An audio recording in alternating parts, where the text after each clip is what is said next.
What's going on, YouTube? Before I get into this video, man, y'all make sure y'all go like, comment down below what movie y'all want to see me review next, share this video, and subscribe to the channel. This next movie I'm about to get into, man, Paid in Full. Now, this movie came out in 2002. It stars Mekhi, Phifer, Wood Harris, and Cameron. Now, when this movie came out, I wasn't even old enough to understand what was going on. I didn't know the backstory. I used to see it all the time, but I wasn't interested because I was a kid. I didn't understand what the movie was about, and I knew I wasn't going to get it. But I used to always skip over this movie with a lot of hood movies because it didn't seem interesting to me. But the way people talked about it, I had to sit down and watch it, and I understand why. And it ended up becoming one of my favorite hood movies. And this movie is also based on a true story, what makes it even more crazy. And it's about 3 drug dealers from New York. Mekhi Phifer, he plays Mitch on here. Wood Harris, he plays Ace.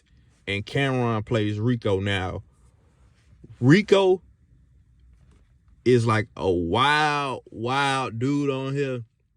And if you know the real story behind the Paid in Full movie, this is just something I hear. I don't know how accurate it is, but it sounds pretty accurate. The guy Rico, like I said, this was based on a true story. The guy Rico on here, he is so hated in New York, and the real person, he just got killed earlier this year or last year. This dude was really hated in Harlem and in the New York area. They said that this dude was really hated by a lot of people up there. They said Cameron, he got jumped or beat up or something like that just for playing this dude. Do you know how much hatred you have to have towards somebody just by playing a character? That's if somebody don't like Will Smith and I play him in a movie and I get beat up just for playing Will Smith in a movie. That's crazy that people have that much hatred that they actually jumped on Cameron. But I just wanted to let y'all know the hatred that was toward this character named Rico. But Mitch is this I wouldn't say big time drug dealer, but he has a lot of fame and hood success where he's from. And he has a lot of respect. Now, Ace, he's a low key, laid back guy. He works at this laundromat, but all around him, he sees dope boys and drug dealers, everybody getting money, and he's just working at this sweat box. Now, his sister boyfriend named Calvin on here, he's flaunting money. He's telling Ace how much money he makes. You my girl, brother, you don't need to be working in here. Showing him the drugs and stuff. It's Ace just he was always cool on the selling drugs. He was just nah, that ain't really my thing. That's y'all, but it was always in his mind. Now, when he does the laundry on here, he meets this guy named Lulu, and Lulu basically starts telling him whatever you find, because Ace found some drugs in the pants pocket that he was doing the laundry with. And the dude Lulu was telling him man, whatever you find in the pockets, you can keep. Now, Lulu got money on here. Lulu, he's a drug dealer. And Ace spotted that. He was man, you sell drugs because you dress nice. And he was your friends dress nice. They drug dealer. How you figure I'm a drug dealer? He was nah, they dress loud nice. You dress nice. So Ace knew what was up. So Ace just man, forget it. He just started selling drugs. And Lulu was his plug. So a part I like on here, Ace is smart and he's low key. If you're gonna be a drug dealer, I'm not promoting this lifestyle at all. But if you are going to say you're gonna sell drugs, you need to move like Ace, because Ace didn't want no attention. Ace didn't like no spotlight. And then he sold his drugs lower than everybody else. That's why he blew up the way he did, because it shows on here Ace is selling his drugs for half the price that the other people selling them for. Now, if you can go across the street and get some drugs for $100 and get high, but it's a dude on the other side of the street who's cutting the price in half, and you can get double the worth for the same $100, you're gonna go to him. So Ace, even though he was making a lot of money, he was getting a lot of haters because he was stealing everybody's customers, and rightfully so. If I'm selling everything for half price, so Ace started coming up quick. Like, he ain't in that laundromat no more. Like, this dude getting money, but he's keeping it low key. That's what I liked about Ace on here. He was always trying to be low key and out the way. Now, Mitch got locked up on here, and Mitch got into a fight in prison, and Rico helped him. Now, I do understand why he got close to Rico, because if somebody jump on you and somebody you don't know help you, like, you would befriend them, I would think. So when Mitch get out of prison, he see Ace like coming up. Like, and the thing I liked about these two, it wasn't no jealousy or no hatred between Ace and Mitch. Like, when Mitch was on top and Ace was working at the laundromat, man, Ace was loving seeing his friend on top. And when Mitch went down and Ace started coming up, Mitch was happy to see his boy like on top, and he was like, just put me back in position. And now both of them running the show. This is where it get like tricky at, because you have to be careful of letting like outsiders into your group, especially when y'all have a tight knit. That's what it say. You don't let people you don't know that well into your group. Now, even though he did help Mitch getting jumped, Rico is the exact opposite of Mitch and Ace. Even though Mitch is kind of flashy, he ain't like seeking attention. Rico, man, he crazy. He's shooting at people. He'll slap you just for looking at him the wrong way. He watching flicks and showing them to everybody, like just taking pictures with guns. Like, he just doing too much. And Ace be like trying to pull him to the side, bro. Like, you attracting the wrong kind of attention on us. Like, we're drug dealers. We're not supposed to be having this type of attention on us. Like, what we're doing is illegal. Like, bro, like, what are you thinking about?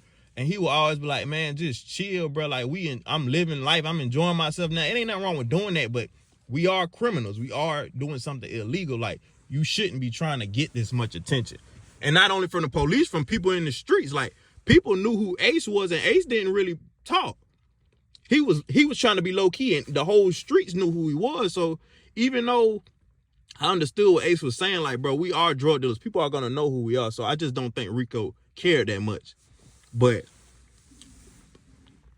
Ace's sister, Calvin, he went down and he fell off. So he just remember Ace from being like the kid that worked in the laundromat. So he when he gets up under Ace, he looking like, man, put me back on to where I was. I feel like he was trying to little boy him because he just remember where he came from. But Ace, like, he the top dog now. Like, you can't be trying to run stuff and get your way with him. Like, he's the man now. You not the man no more. And this goes back into playing your position. This is how I feel like a lot of jealousy starts, when you are somewhere in life and somebody you perceive as under you. Life can change when you start to fall down a little bit and they start not only getting better, they start shooting up. This is where a lot of jealousy happens at in life. You don't even have to be a drug dealer to relate to what I'm saying. There's people probably who's looking at you, if you're doing something in life and you getting better and their life getting worse. You didn't do nothing wrong. You're just trying to get better. They just start becoming jealous of you. And that's what happened with Calvin on here. So he start basically requesting all this stuff from Ace, and Ace just like, man, just play your position. And you just got out of jail, bro. Like, you hot. I'm not finna have you running no blocks for me, and you already got the police watching you. Like, that would be stupid. So Rico being wanted to like kill Calvin. Like, he never liked Calvin. But like I said, that jealousy started getting to Calvin, and he see like Ace doing this thing.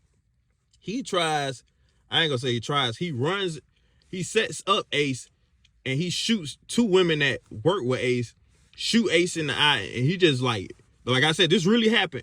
Ace like all shot up. He ends up in the hospital. And a cold part on here, I don't know if this really happened, but it's on the movie. When Ace goes to the hospital after all that, he gets set up by his sister's boyfriend. Crazy. They asked him like, who did this to you? And Ace said, me. I was like, wow. Like, I'm not gonna say, he wasn't ratting. Like, I ain't telling you did it to me. I did it to myself because I'm in the dope game. I don't know if a lot of people caught that, but when you go watch Paid in Full pay attention to that part when he's in the hospital and they say, who did this to you? And he say, me. And then like they put the breath thing over him to help him breathe. But it was just crazy. It was just like when they was at the top, them boys was at the top. And everybody in the streets of New York knew them. But when it was time to fall, it got so bad. Like, I can't believe this really happened. Now, back to the jealousy story. Mitch on here, he has his uncle named Ice. Now, Ice is like a bum that just hang around at like the corner store and he watches everybody. Now, his own nephew, he knows his nephew is a drug dealer, but it's like he feel like Mitch do stuff for everybody except for him. So, like I said, sometimes it could be your own family. He see Mitch doing his thing and he starts getting overwhelmed with jealousy. This dude, Ice, kidnaps Mitch's little brother. He kidnaps his own nephew, basically. And he cuts the little boy finger off and sends it to Mitch and telling him he's holding his little brother for ransom. His own nephew for ransom. I'm like, man, you got to be a sick individual to kidnap your own nephew and send it to his brother, your other nephew, and let him know you want $500,000. Like, bruh, I cannot believe this. Like, this was a real story. And like I said, when they fell off, man, them boys fell off. Like, they end up killing the little boy. Now, they trying to just shake back. Like, Ace won't out. Like, Ace like, bro, I am done with this. It's too many people going to jail. Too many people getting killed. Rico ends up killing Calvin. Like, he said, I did not sign up for this. I wanted to just make money, stay low key, and stay at the streets. Like, Ace was like, bro, I'm done with this life. And another L he had to take. Mitch ends up getting killed by Rico. Like, I tell people all the time, like, if you in the streets, bro, you better get out ASAP, because it ain't no love in it. Like, I'm just like, y'all went through all this hell together, and Rico just wanted everything. He wanted the respect. He wanted the women. He wanted everything. You end up killing somebody who put you in position to boss up. And Ace kind of like falls to the floor. Like, you would imagine like your best friend just got killed, but he still had street sense. He was like, Mitch was supposed to meet Rico that day, and he felt like Rico is the one that did it. Now it came out that Rico did kill him, but it's just like, I love Ace street sense on here. He didn't panic or nothing. He just started thinking. He give Rico all the drugs. He give him everything he want, and he like, I'm out the game. But he knew like how everything was gonna play out, and Rico ends up getting locked up. I think he said he was gonna tell on some people from different cities, but he wasn't ratting on nobody from Harlem. But it just goes to show you, like, certain people, they have no morals or standards about themselves. Like, you'll kill your own friend. You'll tell on everybody. And I'm not in the streets. I don't condone any of that stupid stuff. But like, if you gonna do a crime, don't be telling on nobody when you get caught. Like, I don't even condone it. Like, if you didn't do the crime and you get caught, like, you shouldn't have been in that situation in the first place. But if you get caught, you telling on other people, like, I see why this dude was hated the way he was. Like, I seriously do. And like I said, karma, even though he was doing all that dirt back in the streets in the 80s and thinking it's all great because a lot of them dudes that went to prison and then passed away, you never know. Somebody's grandchild might see you. Somebody's son might see you. Somebody's nephew might see you and kill you for something you did in the 80s. And I feel like that's what happened with Rico. If you just got killed in the 2020s and your name was popular in the 80s and somebody just killed you, like, karma is no joke, bro. But this is a straight classic. You have to watch Paid in Full. If you haven't watched it, like, this was a great movie, and I cannot believe this was based on a true story. But Paid in Full, starring Cameron, Wood Harris, and Mekhi Phifer. I'm gone.